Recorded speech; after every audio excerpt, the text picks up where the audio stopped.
A woman he barely knew walked up to a broke, directionless 20-year-old in a church, and spoke 6 words that altered the entire course of his life. "You will speak to millions of people." He was not famous. He was not yet an actor.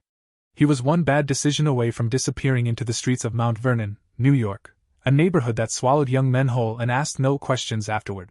What unfolded between that quiet prophecy and 2 Academy Awards is the story that Hollywood has never fully told. And once you hear it, you will never see Denzel Washington the same way again. Denzel Hayes Washington Jr. arrived in this world on December 28, 1954, the second child of a Pentecostal preacher father and a fiercely ambitious mother who owned a beauty salon and tolerated nothing less than excellence. From the outside, the household appeared grounded. Inside, it was a battleground of opposing forces. His father carried the calm gravity of the pulpit. His mother carried the relentless fire of a woman who refused to accept limits. The boy caught between them learned early how to read rooms, how to absorb contradictions, how to survive tension without cracking. It was, though either parent knew it at the time, the finest possible training for an actor. Then the ground gave way. He was 14 years old when his parents divorced. The structure that had held him, however imperfectly, collapsed overnight.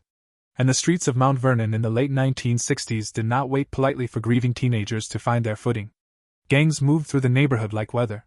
Trouble was never more than a corner away. And a fatherless boy burning with unspent energy and unprocessed anger was exactly the kind of person those streets were designed to absorb. He has spoken about that period with the measured weight of a man who looked over the edge and understood exactly how close he came. The wrong crowd was right there. The anger was real. The invitation was open. What redirected him was not luck. It was his mother. She made a decision, quiet, costly, and transformative, and enrolled him in a military boarding school upstate. He resisted it with everything he had. The rigid schedules, the uniforms, the enforced discipline, all of it felt like punishment. But something in that environment worked on him the way pressure works on coal. It did not break him. It compressed him into something harder, something more purposeful. He learned that discomfort was not an obstacle to growth. It was the mechanism of it. He learned that who you are in the moments nobody is watching is the only version of yourself that truly counts. Those were not acting lessons. They were life lessons. But decades later they would make him the most riveting presence in any room he entered. He enrolled at Fordham University in the Bronx, initially pursuing journalism. But something kept pulling at him, quiet and insistent, like a current moving beneath still water. He switched to acting. And when a conservatory in San Francisco accepted him, the path finally stopped being invisible. But it was not the conservatory that planted the deepest seed. That had happened earlier, in that church, when a woman he barely recognized approached him after a service and delivered those 6 words with the certainty of someone reading from a document already written. He did not know what to do with the words. He was broke. He was uncertain. He had no credits, no connections, no obvious reason to believe her.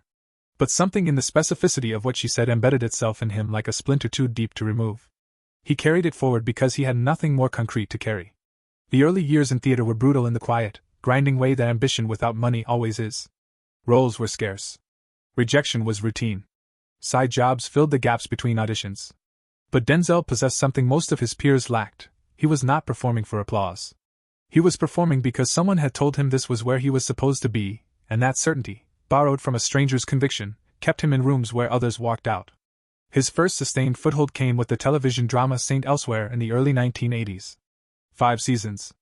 A character named Philip Chandler. Steady work. Enough visibility to be seen by the people who decide who gets seen next. It was not a lightning strike. It was a slow, controlled burn, exactly the kind that does not go out. Fame, when it finally arrives, does not announce itself politely. It breaks the door down. And in the late 1980s and early 1990s, the world discovered Denzel Washington in rapid succession. His portrayal of South African activist Steve Biko in Cry Freedom earned him his first Academy Award nomination. Then came Glory, a Civil War drama in which he played a formerly enslaved soldier navigating both battlefields and the indignity of a nation that valued his sacrifice while denying his humanity. The performance was devastating in the precise way great acting is devastating. It made you forget you were watching a performance. He won Best Supporting Actor. He was 35 years old. But what the cameras captured on that Oscar stage, the composure, the measured smile, the quiet gravity, was only the visible surface. Behind it, a far more private storm was gathering. He had married Pauletta Pearson in 1983, a musician of deep faith and remarkable patience who understood something about her husband that most observers missed. His ambition was not vanity. It was vocation. She chose to stand beside it, even on the days that choice extracted a heavy price. Hollywood is not a neutral environment for marriages. The attention, the proximity to temptation, the constant invitation toward dissolution, these are not accidents of the industry. They are its atmosphere. And for a man whose face had suddenly become one of the most recognizable on earth, the pressures were neither subtle nor small. He has never offered a detailed account. That restraint is deliberate and entirely consistent with who he is. But across decades of interviews, the shape of the danger has emerged in fragments. There were periods, he has acknowledged with the careful precision of a man measuring every word, when he was not the husband he should have been. When the seductions of sudden global fame moved him away from the commitments that mattered most. What happened next is the part of his story that rarely makes the highlight reel. In 1995, at the precise peak of his stardom, Denzel Washington traveled to Israel and was baptized in the Jordan River. No cameras were invited. No publicist drafted a statement.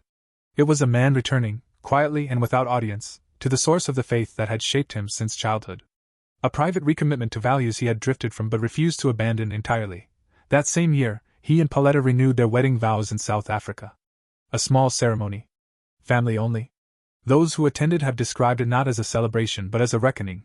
Two people choosing each other again with full knowledge of what had almost been lost, and full awareness of what choosing again required. If the private storm of the mid-1990s tested his marriage, the years surrounding it tested something equally fragile: his professional identity. Because Hollywood, once it decides you are valuable, does not simply celebrate you. It attempts to define you. And for a black man in an industry that had spent decades constructing narrow corridors for black excellence, the pressure to stay inside those corridors was constant, sophisticated, and relentless. There were scripts that celebrated his talent, while carefully limiting his power. Roles designed to make audiences comfortable by making him heroic in ways that posed no genuine challenge. Franchise offers that would have multiplied his fame and diminished his freedom in equal measure. He saw the architecture of the cage even when the bars were covered in gold. He turned down the money. He walked away from the franchises. He made decisions that bewildered agents and frustrated executives. And he made them because he held a standard, forged in his father's church and his mother's kitchen, that no figure on a check could override. His goal, stated with a directness that still silences rooms, was never to be the best black actor. It was to be the best actor. That distinction cost him opportunities. It also built a legacy that has outlasted every contemporary who chose comfort over conviction. Then came Malcolm X. Spike Lee's 1992 biographical epic demanded everything Denzel possessed, and then demanded more. He lost weight. He studied relentlessly. He traveled. He sought out people who had known Malcolm personally. He spent months inhabiting not just the man's words but his silences, his contradictions, his transformation from fury to something approaching wisdom. The result was widely described as the greatest screen performance of the decade. When Oscar nominations were announced, the award went to someone else. The slight was real. Hollywood knew it. The public knew it. Denzel, with a composure that must have required enormous internal discipline, refused to let the bitterness become the story. The work doesn't stop because someone didn't give you a statue. And he went back to work. Nearly a decade later, Hollywood corrected the ledger in the last way anyone anticipated. Training Day, 2001. Detective Alonzo Harris, corrupt, magnetic, morally collapsed, a Los Angeles narcotics officer whose menace was as seductive as it was terrifying. Denzel played a villain. Not an anti-hero with understandable motives. A monster with charm.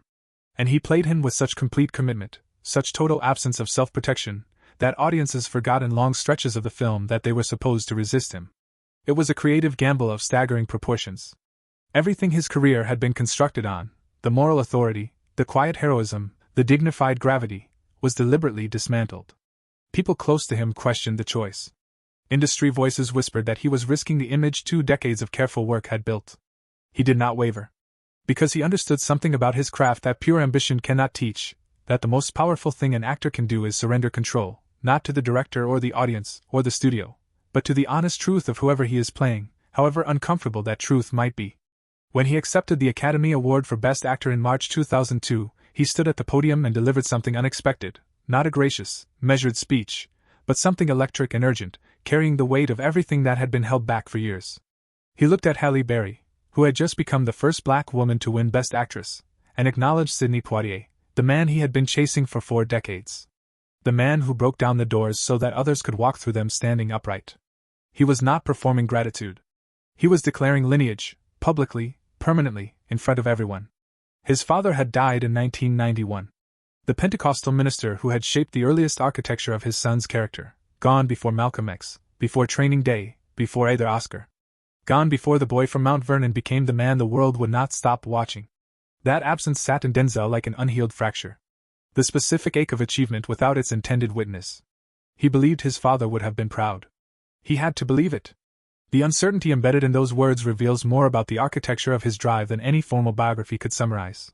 Because that uncertainty, that lifelong reaching toward approval that could no longer be given, became the engine beneath everything. Every role taken with full seriousness. Every refusal of the easier path. Every morning of discipline when no discipline was required. He was still, in some essential and unresolvable way, the boy from Mount Vernon trying to prove something to a man who was no longer there to receive the proof. And yet in the silence left by that loss, another relationship was quietly becoming the most important story of his later years. His son, John David Washington, had grown into a serious actor, not by coasting on inheritance, but by carving his own road. Starting in the NFL. Pivoting to film. Eventually starring in acclaimed projects by Spike Lee and Christopher Nolan. And the dynamic between them became something Denzel had never been given as a child and had spent a lifetime unconsciously searching for. A father who said the words out loud. I told him I was proud of him. I make sure he knows it. I am not going to make the same mistake. 7 words that carried the weight of 2 generations of silence finally broken. Not delivered in a speech. Not published in a memoir.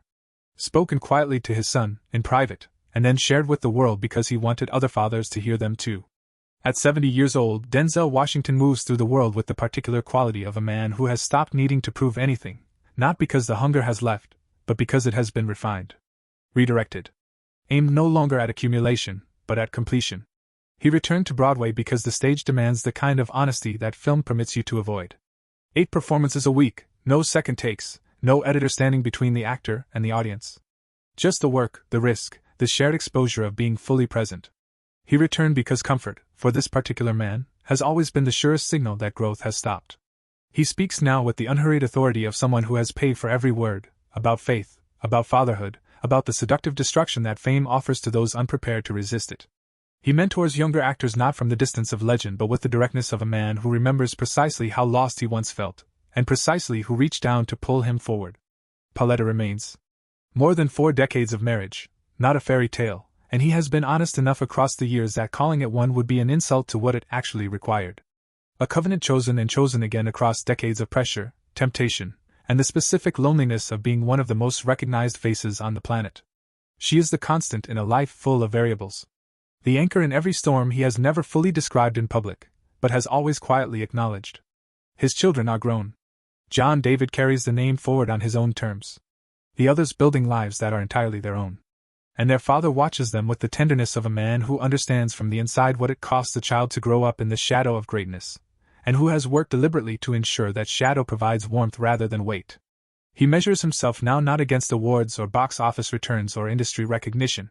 He measures himself against a prophecy delivered by a woman whose name history never recorded, a woman who looked at an uncertain young man in a church and told him without hesitation that he would travel the world and speak to millions. She was right. But she could not have known the full cost of it. The marriage is tested. The fathers bury too soon. The silent nights when the applause had faded and the only question left was whether any of it had truly mattered. What remains after all of it is not the legacy the industry assigned him. It is the one he built himself, quietly, deliberately, in the spaces between the films, in the prayers spoken before dawn, in the words he finally found to say to his son. Not an icon carved from marble. A human being shaped by fire, sustained by faith, and defined not by how high he climbed, but by what he refused to surrender on the way up. If his journey moved you, leave a like as a tribute to a man who never stopped choosing integrity over convenience. Subscribe to keep honoring the lives behind the legends. And ask yourself tonight the question Denzel has spent his entire life answering, not what do you want to achieve, but what are you willing to become?